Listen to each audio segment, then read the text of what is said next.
Today we'll be looking at the early life and the current story of Modern Warfare's Velikan. Now, here we look to cover the history of the characters and the events prior to their appearance in Call of Duty. The reason that we're covering Velikan is because a lot of you guys have asked for him. Now, I know that he's not part of the campaign or anything like that, but there's still a little bit of lore to him and I'd like to explore that. So thank you for joining me and welcome to the early life and the story of Velikan.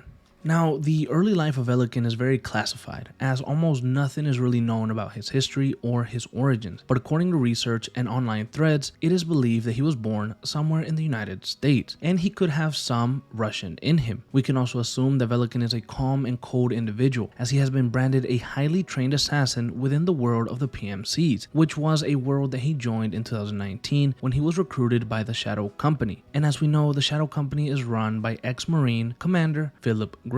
Due to this, it may be reasonable to assume that Velikan may have been a part of the Marines as well at some point during his life, as Commander Graves usually goes for ex-Marines or highly trained ex-Marines when it comes to recruiting. Whether he left on his own or he was pushed out of the Marines is something that we may never really know. However, Velikan's reputation with the Shadow Company would grow tremendously, and he would be regarded as one of the Shadow's best. Velikan was ruthless when out on operations, and he instilled fear in his enemies, and those who survived Velikan would recommend others to never speak bad about him, as the things that he could do to them were almost unimaginable. Sometime in 2020, Velikan would be sent to Verdansk, Georgia, after the Shadow Company was contracted by the Russian Federation to eliminate ultranationalist Viktor Zakayev. Velikan would remain there for a few weeks. However, the mission would be a failure overall, and in 2022, Velikan would be assigned a site commander of Building 21 in Caldera Island. However, his team would be forced out by an attack launched from the Kani group, and after this, Velikan's association with the Shadow Company would come to a pause when he was leased out to Cortac, and he would become an operator for them for the time being.